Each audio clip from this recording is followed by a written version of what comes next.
All right, hello everyone. Today is Thursday, January the 30th. I'm making an astrology video today about the conjunction between Venus, Neptune, and the North Node in Pisces. Of course, this is the transit of an exalted Venus. She's been in Pisces since around the beginning of the new year. I've made some notes here about the exact details of this Venus transit, it's interesting because we're leading up to a Venus retrograde. Not only that, but if you take into consideration the big transits of this year, the big ones I would suggest are going to be the Saturn conjunct Neptune, and Venus is getting in there in Pisces in the midst of the Saturn Neptune conjunction, and it basically Saturn and Neptune is kind of gloomy, but because Venus is a benefic and exalted in this sign, she's kind of like making this process, I think, of the lead up to the Saturn Neptune conjunction more smooth, agreeable, and easy, even if it may be a difficult transit. And just to give you a sense of what's going on, so Venus has been in Pisces since January 3rd. Venus will enter Aries shortly on February the 4th, where Venus does not have as good dignity because it's a Mars sign. And then about a month later, March 2nd, Venus will station retrograde. And then Venus, at the end of March 27th, Venus will retrograde back into Pisces. And then will continue to be retrograde until April the 13th. And then eventually, on May the 1st, as we approach the end of spring into summer, Venus will enter into Aries direct once again, and this time Neptune will be there, and Neptune will be conjunct Venus in Aries, leading into before we get this Saturn-Neptune conjunction, which is supposed to be a big deal. Now, one of the things, right off the bat, I'm going to say that my last video I recorded about Mercury conjunct Pluto, and there's a whole bunch of, since I made that video, a bunch of stuff has happened, including, I'll just make a nod to this DeepSeek thing, where it's a very Mercury Pluto thing in that there's a sort of power structure, we're around a lot of money going to into technology, and right as Mercury is conjunct Pluto, it just turns out that the Chinese were able to do a AI thing much more conveniently, and it's thrown the whole technology stock market off. There's a whole bunch of also stuff going on since I made my last video, but regardless, before I made that video, I'm going to focus more on this Venus and Pisces thing, because I would just like to say, first of all, that Venus standing for love and friendships and socialization and all this kind of stuff, I would just like to say that I know I often complain about being lonely, or sometimes I get in this headspace where I talk about like not having any friends or something like that. Although I do know that I do have a number of people who probably would be considered friends, even though I don't see them all the time. That people can show up and reappear, and you can socialize and be friendly with them. But I think one of the things that I've struggled with in my life has been either being isolated, or lack of friends, or lack of a social life, or something like that. And with Venus in Pisces, I would just like to say that I managed to get have a social outing and meet up with an internet friend that I met on the Weird Studies Discord server, and went book shopping and had a beer with him. Although I think the funny thing is that there's this kind of thing that I also noticed, that in January there tends to be this sort of like thing about like New Year's resolutions, or everybody is trying to be on like a diet, or like have some kind of like a goal for one thing or another. And the thing is, what's funny about this is that oftentimes it's like in this, the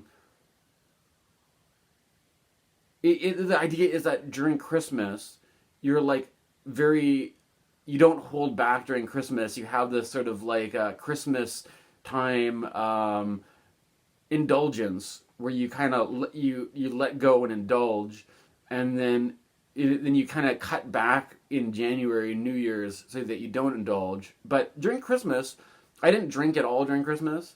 I didn't go to any Christmas parties. I didn't have any special Christmas events. I didn't visit with any friends. We didn't have any special I hung out at home with my mom and sister, but that isn't really a special event because we would do that even if there wasn't a holiday.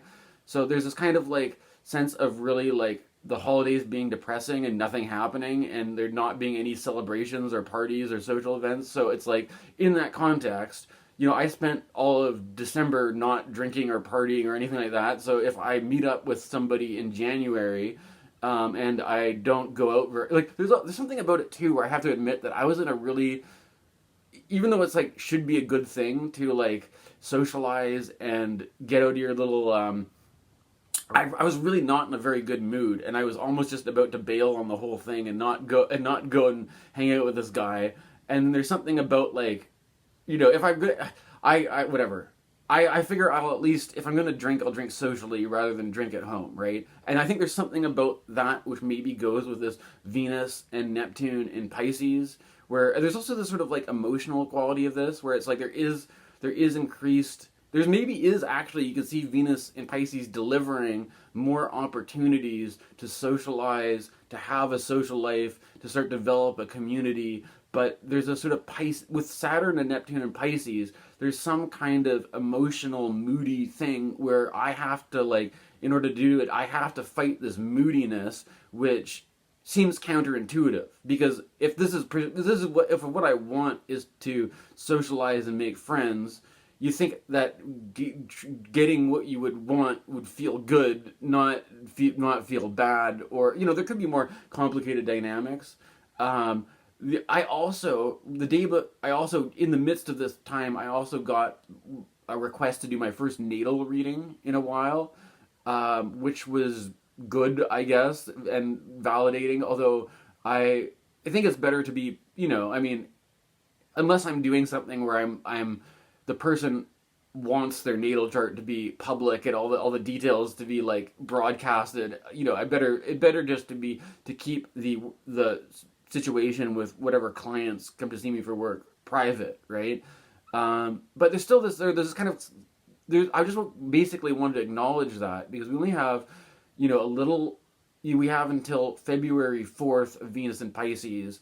And then we have this Venus retrograde coming up. So there may be, Venus and Pisces may increase social opportunities or ease this thing of loneliness, but there is some kind of a water sign moodiness that is maybe made difficult by Saturn being there, or maybe the lead up to this Saturn and Neptune and Pisces, there's a certain emotionality around it. I thought it was worth expressing that anyways, right? Now that I've gotten that out of the way, I also just like to say thank you for my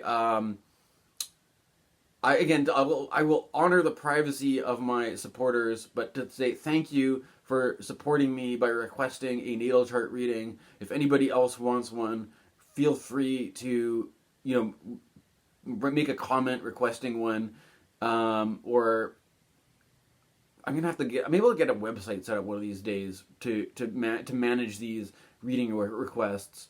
So yes, thank you for supporting my astrology business. Thank you for internet friends for going on little bookstore outings and things like that. For it's like, I think there's something about community where it's like, or the whole idea of socialization is that sometimes it happens in like stops and starts, right? Sometimes you have to get through a long period where there's not really much happening in terms of a social life, and then all of a sudden it's like the old machinery creaks into gear, and maybe it needs some WD-40, and maybe it's all rusty, and but it's like you can still like get something going in terms of a social life. And so I'd just like to say that or just acknowledge these things rather than being like moody and bitchy and saying that nothing good and having a attitude like nothing good happens, right? I like at least to acknowledge that I do get some chances here and there, right? So thank you, everyone. Now, the other thing I'd like to talk about here, I did mention there's certain follow-ups to the last video about DeepSeek and AI and the tech industry and all this kind of stuff. I was also talking about the looming trade war, with Donald Trump, that kind of stuff, which, at face value, because the trade war, the looming trade war of Donald Trump, it has this sort of, we talk about it as if it's a war, it may not seem very like it goes with this Venus and Neptune and Pisces, right? But there's something interesting about it in that we Canadians are waiting for the news or waiting for the trade war to drop, basically. And we're told that the tariffs, the steep 25% tariffs, will kick into gear on February 1st. Although there was also maybe, I don't know, there's also talking about different phases of tariffs, and there's some other date going around, like April 1st, which is kind of funny because it would be April Fool's Day. If they postpone the tariffs and the trade war to April 1st, it's sort of like April Fool's Day. There's this underlying sense that, are you just fucking with us? Are you just joking around? Are you just a game that you're playing, or is there really going to be tariffs, right? But there's something I mentioned in the other video, that if from a divination perspective, if you're announcing the trade war is going to start on February 1st, and during the February 1st date, you look at the astrology and you've got this Venus conjunct the North Node, conjunct Neptune in Pisces, which, if you watch other astrologers, they may highlight things about like going on a spa date or something, or having a nice relaxing romantic evening with your partner or something. Like, they emphasize the sort of like the bonding and the relaxation and stuff like that. And, while there may be some sort of opportunity for romance, it's not like, from at a national level getting fucked by your fascist neighbor, basically, right? There's something a little bit more, gentle maybe about it, right? But there's something about the underlying issue about the trade war in the midst of all this, which seems to like we should be able to have this sort of like peaceful love and acceptance, like Venus, Neptune, Pisces, North Node thing. But there's certain things about it where I think, maybe the way that Venus is going into Aries afterwards, where it's a Mars sign, and where Venus is not as at home or at comfortable or is able to provide the nice things when Venus is in the Mars sign, that maybe that goes with it. I also noticed, it's interesting to point out that we have one of the other thing characterizing this year is that we have a Mars retrograde in Cancer, and that Mars retrograde is in a trine to Saturn, and by the time that Venus enters Aries, that trine between Saturn and Mars is going to be getting closer and closer, and that may have something to do with a trade war, in that, Saturn usually stands for the limits, the barriers, the walls, the borders, and there's something about Neptune and Saturn together, which kind of goes with the problem of a lack of. There's a little bit antithetical, right? Because Neptune usually has to do with boundary issues, lack of boundaries, where Saturn is more about trying to establish a boundary, right? Or trying to maintain the boundary, trying to maintain the rules and the orders and all this kind of stuff like that, right? And the thing about Neptune, right? Neptune being all about. I have a Liz Greene book about Neptune, which I have. I used to. No, whatever. It's downstairs. I don't have it with me right now. But one of the things that Liz Greene talks about in her book on Neptune is that when it's not, it's specifically when you're talking about Neptunian kinds of mysticism or religion or spirituality, it doesn't just stand for spiritual stuff in general. It specifically stands for states of union, of unity, of fusion, this kind of thing about like non-duality, where instead of having like, you know, in a dualistic practice, you maybe set up an altar, or you have your symbol, whether that's, you know, whether that's Jesus or Krishna or the Buddha or whoever it is, maybe a teacher or a saint, and then you are, you know, devoted, you have this object of devotion or whatever that you're in relation to. Non-duality is all about fusing or a sense of unity or continuity with that object, so that rather than it be you being separate from this thing that you are focusing your attention on, you are experiencing a state of unity with that thing, right? And so this is all well and good in a sort of spiritual, meditative, kind of contemplative mode, but the thing is, if you look at what's going on when we're using astrology to look at the politics and the world situation in a mundane way of what we have going on here, as a Canadian, from the point of view of doing astrology as a Canadian, we are under the threat of annexation from Donald Trump and America, the threat of becoming the 51st state, which basically means that the boundaries which maintain the integrity or the sense of individuality or the sense of being separate and distinct and unique and apart from America is basically being seen as something somewhat trivial, inconsequential, something that could easily just be, you know, we could either easily just be bought and sold or something like that. And same goes with, you know, Trump trying to acquire Greenland. You know, the Danish people have just recently told Trump to fuck off.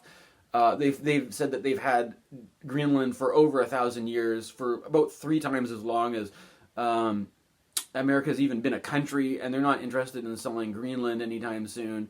And there's this kind of thing about like the idea of, I kind of touched upon this in my previous video, the idea of fascism or the idea of imperialism, which is all about conquering things by force, and the idea that Trump is a you know, he may not be a very good businessman, but he you know, the whole thing about The Apprentice, reality TV, all that kind of stuff, that he got his image is built upon the idea of being a businessman, a guy who makes business deals. And the whole thing about business is that there may have things in business that are like a hostile takeover or something, but even in a hostile takeover, the idea is that you're not going to war, you're trading, right? You're buying, you know, like if somebody, there's a difference between if somebody really likes your car and they buy your car and you're just like, they have so much money that it's really easy for them just to buy your car from you.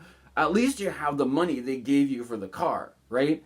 You know, that's a lot different than somebody pointing a gun to your head and just stealing your car illegally, right? And the pretense is that if they pay you for your car, then there's nothing illegal about it. There's nothing violent about it. It's a fair deal. Whereas if they steal your car, they are, you know, it's just brute force. It's like violence, right? And so with this in mind, there's something about, you know, also, I realize that with Venus and Neptune, you know, maybe I could be focusing more on beauty and acceptance and forgiveness and stuff like that. And, you know, like, but I have this Byung Chul Han book that I have to admit, I've been holding off on this one because the name makes it sound kind of gnarly. It's called The Topology of Violence by Byung Chul Han. And, you just like, he's got all these other books like that have like, I was a part of the, you know, I was participating in the Weird Studies book club for a while, and one of the ones that they elected to do as part of the Weird Studies book club was this one called Saving Beauty, and even if you don't know what this book is about, you can kind of just like look, be like, yes, I can. This is one that you can recommend to everybody, and people will think you're kind of like, like never mind what's actually in the book, right? I mean, or this was another good example of like Byung Chul Han books that sound. Well, whatever. Some of his books sound a little bit nicer than others, but Topology of Violence doesn't sound that nice. But it just bear with me here, right? There's some in a Topology of Violence. Byung Chul Han has this to say. He says, present-day achievement society isn't governed by the immunological friend-enemy principle. As Schmidt says, a competitor is not an enemy. Etymologically, compete means to seek together. It is competition for something. Between two enemies, what is at stake is not a thing but existence itself. A competitive relationship lacks existential tension, the negativity of enmity that aids in forming a clear self-image. The late modern achievement subject increasingly rids itself of negativity. It faces neither its enemy nor its sovereign. No outside authority forces it to continually achieve more. Rather, it forces itself and wages war with itself.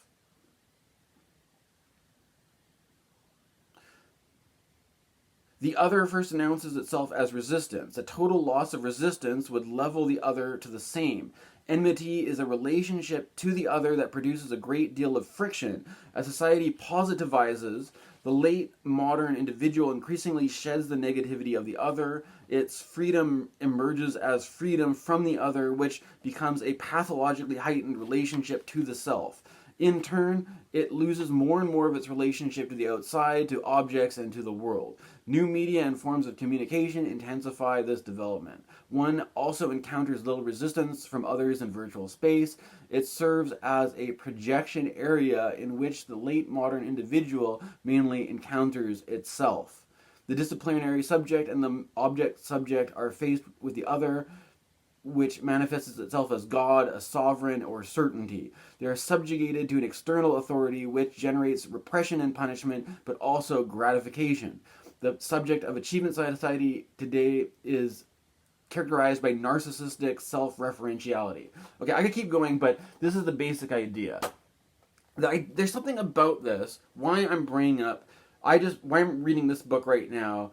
I have, Byung Chul Han also has a book out now called about hope or something, right? It's all these sort of positive, about beauty, about hope, about all these kind of things. But in the book about this one, Topology of Violence, which is from, he wrote in 2011, there's something about all this where the idea here is that in you could use the word neoliberal, or you could talk about it in terms of a kind of a market system, that it goes very much with this attitude of like, we're going to have people who are businessmen run the country like a business, right?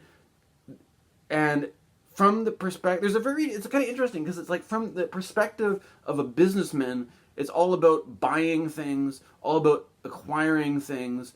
And at one point in time, there's this attitude that as we moved more towards the idea of a global economy, a global free market economy, there's this idea that we would put an end to scarcity, because the freedom of trade would basically mean that it would be easy for everybody to get what they need to meet the basic requirements of, survival and living a comfortable life, right? However, it's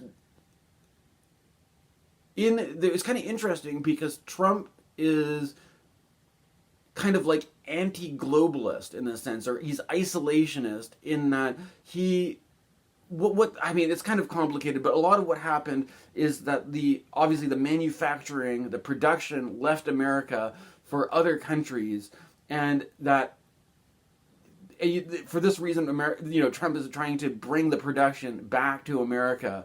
But by doing this, he's sort of like targeting all these countries that he trades with and treating them kind of like enemies. But the thing is, they're not like this idea. They're in the sense of competition, right? There's a difference between having an enemy in a war versus a competitor.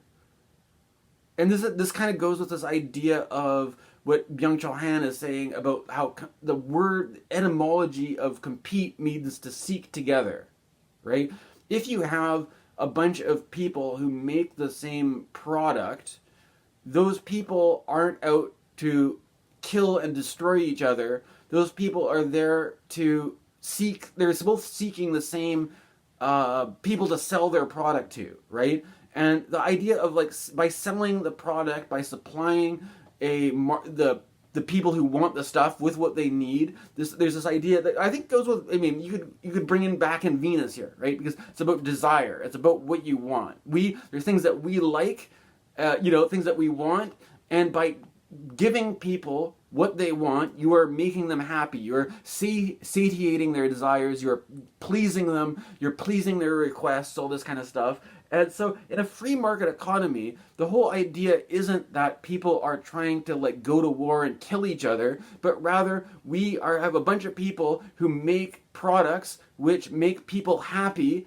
and we are all it's a competition to make the world a better place, because it's like who can provide the people with what they want for a better deal. And the more we do a good job of this, the more we have efficient society where people get what they need and everybody's happy, right? And you only lose if you're unable to do this as efficiently as some other guy, right? But in the end of the day, it's no harm, no foul. You can just find another business to do, find another product where you can, there's no. And unless, of course, the product you're making is like guns and bombs, which are used to kill people, and then your whole economy is, then there's a lot of suffering that's generated from the products you're selling, right?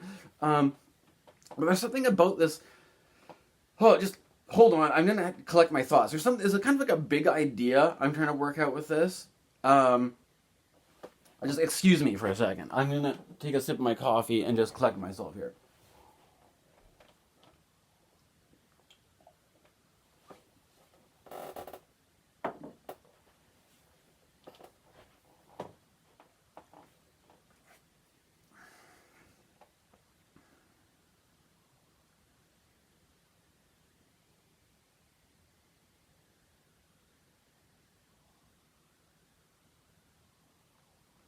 I'm like trying to explain where I'm trying to come from. This is that I was thinking about Neptune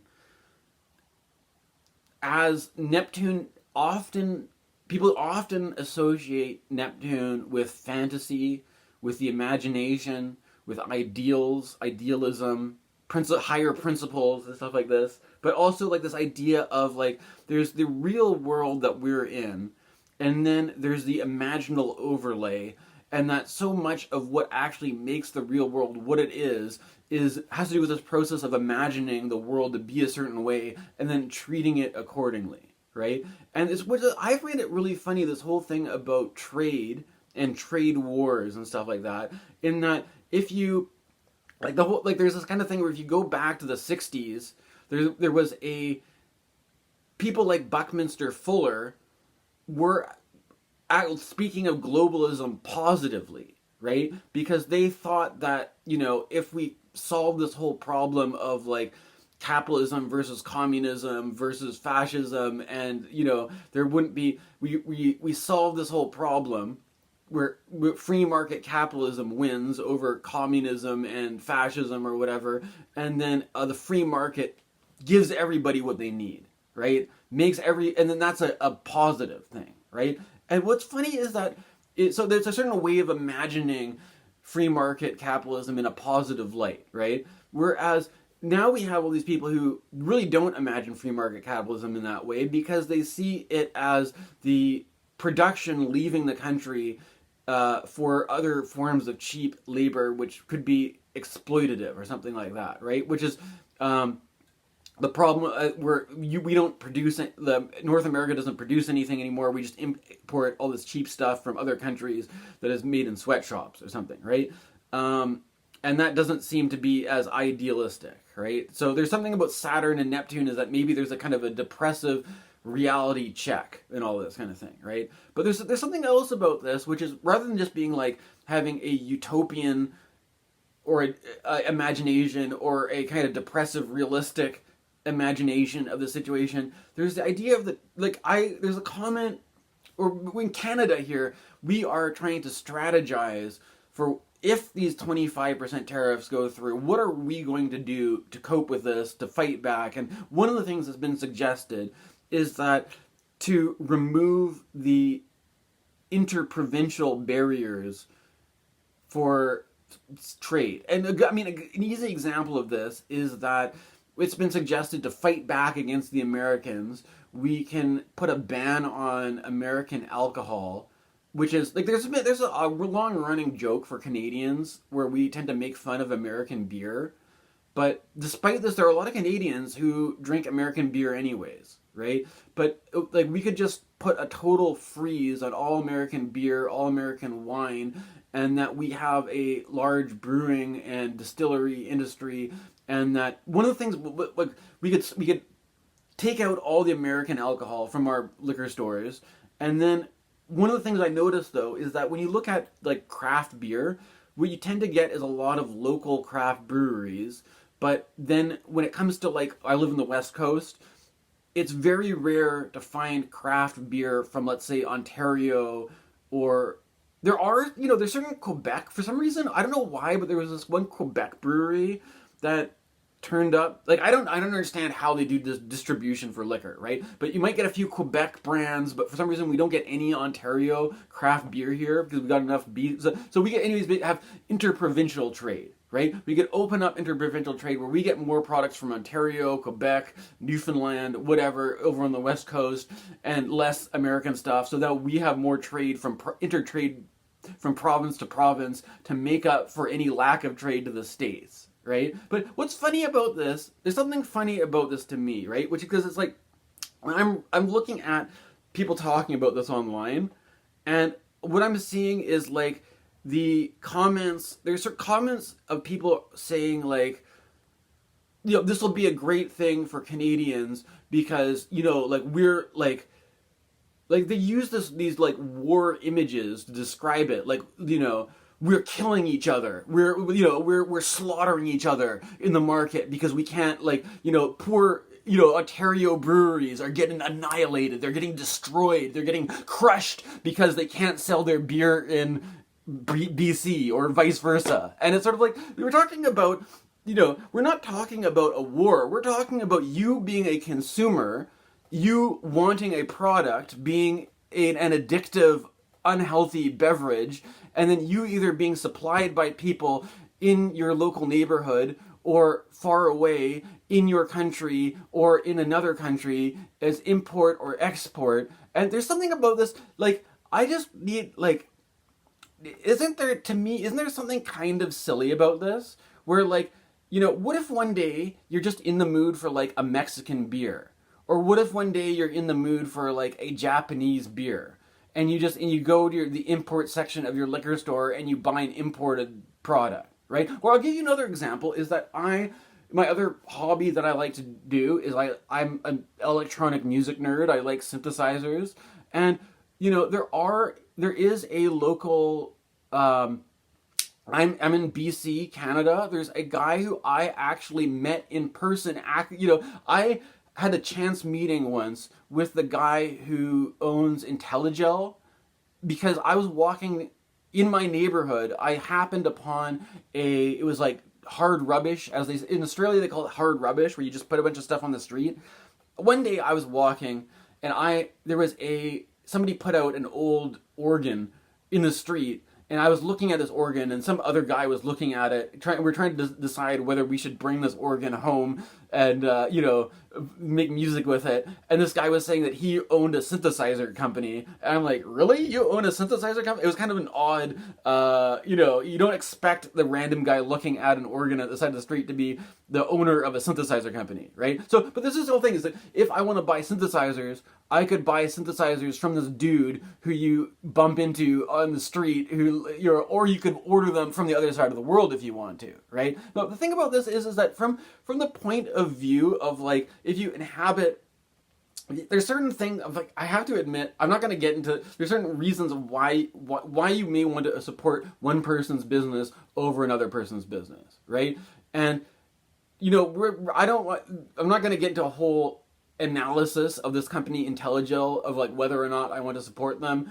But if I want to support local business, I could, right? I could build a whole Intelligel system. It could be an entirely made in Canada synth, and I could be like, look at me go, I'm supporting local. But the thing is, like, from the perspective of a modular synth enthusiast, there's also like, I actually own a lot more from a brand called Make Noise, which are from America. They recently just had, they're in North Carolina, and they got affected by the floods and everything, right? The guy who owns the company had his basement flooded by, and there's all this thing where Trump is like, there's a question where you start to, even though this is just a brand that you're paying money for, there's certain things like, so I'm supposed to like, what am I supposed to do? I'm supposed to sell all my Make Noise gear and just have all Intelligel stuff and be like, fuck Tony Rolando because you're an American. And if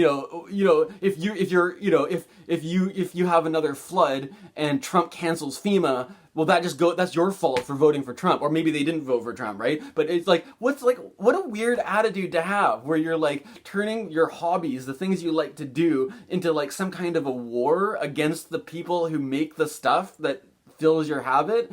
And to be like, what if, but the other thing is kind of funny, because like, I mean, I don't want to gossip too much, but I'm on a roll here.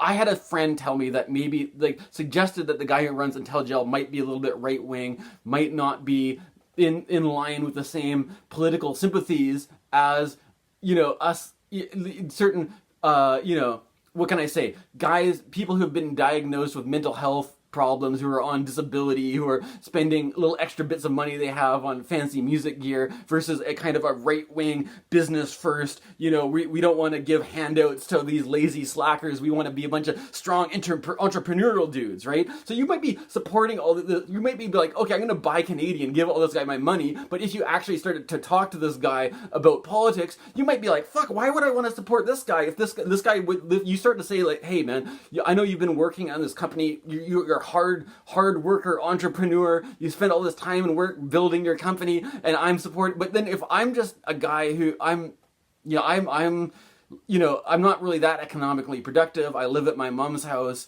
I'm supported by disability, you might just see me as a parasite, a lazy, you might be more sympathetic with these fascist guys who think that if you're not being economically productive, you just need to throw me in a gas chamber. So then, if that's your, I'm not saying that he has that attitude, but in this climate, it starts to be like, I want, when I choose to put my money for something, I'm not thinking about, first of all, what country is this person from, and do I want to support people just because they're Canadian, or are they American, or what are they?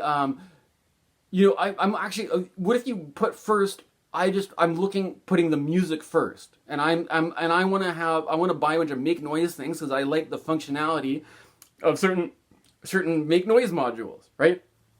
Or that I don't even care about what country they're from, I just want to get the things because I like them, right? And from the same attitude from being, whether this is like alcohol, whether this is music gear, whether this is like book, like, I mean, can you imagine like if you were like into writing, or like, not writing, I mean like with all these books that I collect, right? That you're going to be like, I'm going to support Canadian by only buying Canadian authors. And there's somebody who's an American wrote this amazing book, but I'm not going to buy it because it's an American. It's like, it doesn't really make any fucking sense at all, right? But we use it like, and now we're in this sort of like, I'm just saying, like, there's something about it where you can imagine this market thing of you having a need and people offering products that meet your need in a certain way, and we're all helping each other out meet these needs or meet these desires, or else you can use it as being like, it's a war. We're going to war. I'm gonna all my money that I spend, I'm just like, I don't like the politics of this certain guy, so I'm just gonna boycott him. I have all this money I could spend on stuff, I'm just not gonna spend it. I'm just gonna hold off. I'm not gonna spend anything, and if I'm just gonna wait until somebody appeals to my opinion, my politics, and then I'll spend, and then it doesn't even matter if the product's good. I'll just give them money because I like them, right?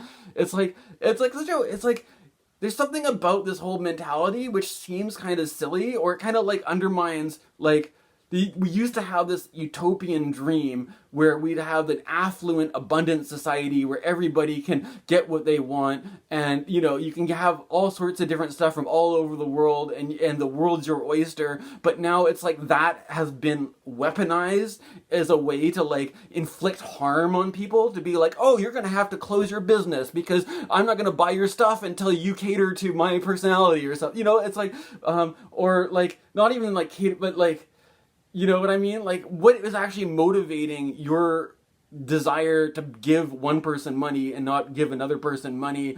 And like that whole system is supposed to be like a market. It's supposed to be like we're supposed to be happy that we have such an abundant marketplace of all this stuff. You're not supposed to like use your own withdrawal from spending or participating in the market as an act of violence on people, right? It's like there's something about this which just doesn't make sense to me. But there's something about the keeping with this thread, this whole idea of Donald Trump.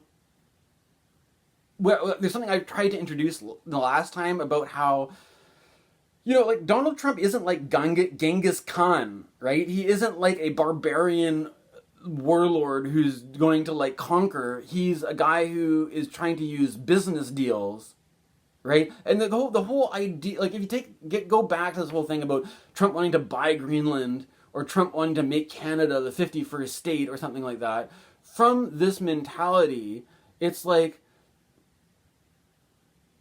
if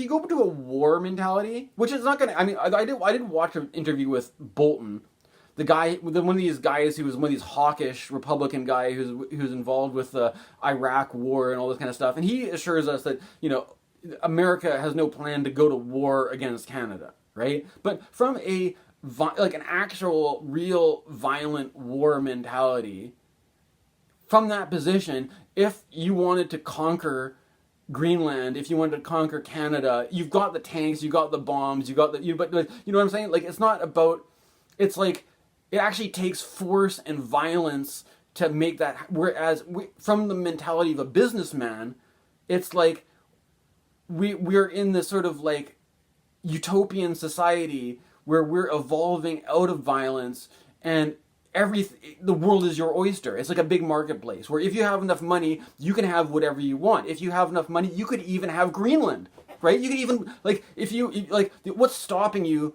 Like, if you are a real estate mogul who is like, and real estate is so valuable, but all you need to get more real estate is just money, then, instead of having to have like an army come and forcibly invade, you just have to have wealth and power, and you can just buy whatever you want, right? And it's like, because it's on that different, you're on this different level, right? Because there's this idea of a free market society where everything is abundant. There's no scarcity, there's no shortage. We can just buy whatever we want. There's this kind of idea that instead of the threat of, there's a threat of like war where we're going to conquer you and then subjugate you, and we're going to humiliate you and make you our slaves or something like that. No, we're just going to buy, it's a deal. You get money, we get land, everybody's happy. And then, once we conquer you, you're just, what's the difference, right? What's the difference? Like, okay, well, there is certain differences, like Canada has public health care. Canada, there's a lot of different things that we like, that we don't want to just give up our way of doing things to adopt the American way of doing things. But there's this kind of idea that like if our way of doing things can't maintain itself in the face of American competition, then that just means that the American way of doing things is better, and that we'll actually be happier once we're just the 51st state and all that. But it's like, kind of, you know what I'm trying to say is that it goes. Can you see where the Neptune thing comes in here? Where what I'm trying to say is like there's this Neptune thing about there's this idea of this is one of the underlying issues that I brought up before in my I was talking about the North Node in Pisces, about there's some difficulty with Christianity, with my family. My mom and my sister are really not into religion and Christianity and that kind of stuff like that.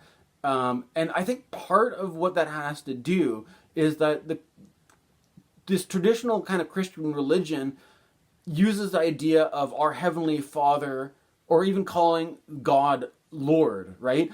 And where do you see the word Lord most often outside of this religious conversation in just mundane, ordinary life? Like a landlord, right? And before this, in feudal times, the Lord was like the landlord, but you were like a peasant, and you had to like you worked for the lords, right? You were just the workers, and the lords were your masters, right? There's this idea that traditional Christianity is very much built around this thing where you are a subject, and the God is like the King of Kings, right? That your relationship to the Lord, the person who's your boss, who owns your land, who is your boss, who you have to work for and pay taxes to, that God is just a big version of that, right? And there's this kind of idea that in Neptune, the Neptune archetype is like this fusion or this transcendence of boundaries where you transcend out of this dualistic dynamic of like subject object or master slave, boss employee, and everything is just on a kind of equal footing.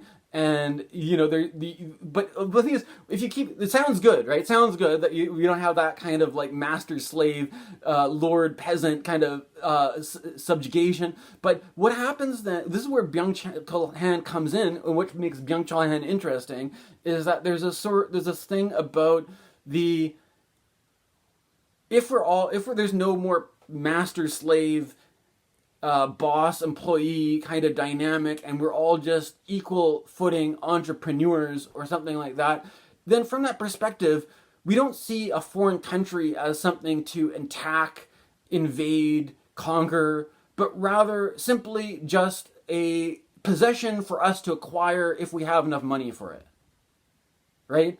And in that kind of way of looking at things, it's like there's nothing that makes you fundamentally a peasant or a master or a king or not. But it's like if you have the resources, you can just buy stuff, right?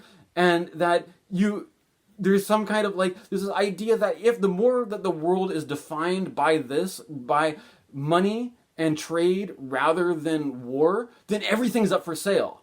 Then if you can amount enough money and power, you can just buy everything, and you don't even have to worry about a war, right? But then, if that's the whole thing, then it's also kind of funny because we have this sort of like, there's this kind of displacement where our whole process of either buying and selling or deciding to buy and sell or not to buy and sell or to boycott starts to take on this warlike quality where people, I honestly just find it like, what I'm trying to say is like the comments that people made about we'll open up interprovincial trade because like it's like as if a brewer in BC and a brewer in Ontario are in a kind of a shadow war against each other and they don't even know it, right? Because they're not even competing for the same market, right? They're like brewers in one area have their local market, brewers in Ontario have their local market, and to be like once you introduce interprovincial trade, these people are going to be competing with each other, right? But the idea is we don't want to make these people enemies. We're just friends. We're just people who are peers in the same same industry, that we can even do collaboration beers. Like some breweries will like partner up and make a collaboration beer, and there's this whole spirit of friendship, that we're all just we all love. We're not doing this because we hate each other, but we all just love the same thing. We're all just friends who share the same interest. We're all just participating in this thing that makes us happy and all this and so it's all positive, right? And then if rather than, if you want to make your industry more powerful, you don't have to like scare people and intimidate them. But you can just buy their business, right? We'll make a corporate conglomerate where we develop a monopoly, but everybody's happy because they get paid, and we'll just build up.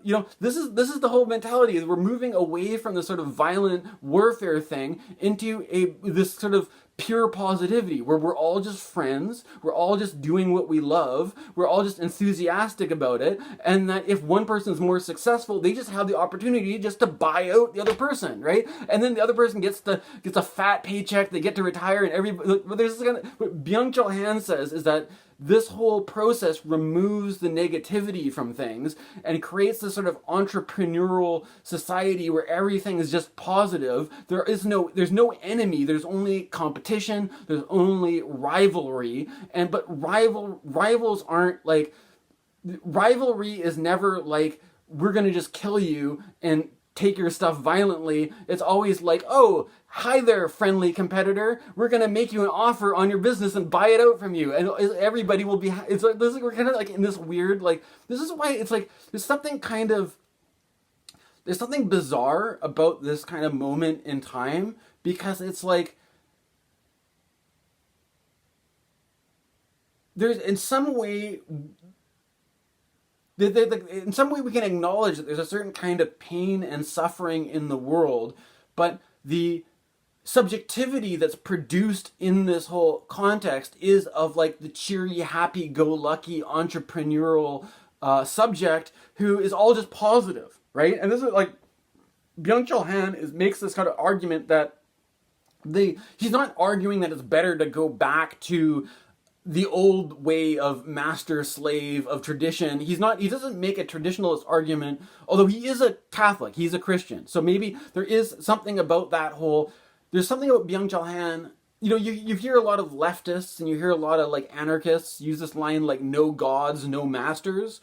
I feel like Byung Chul Han is sort of often what he does is like, he's not arguing for going back to gods and masters, but he is criticizing, he's making a critique of the problem of this sort of leftist, anarchist, no gods, no masters, we're all just, we're all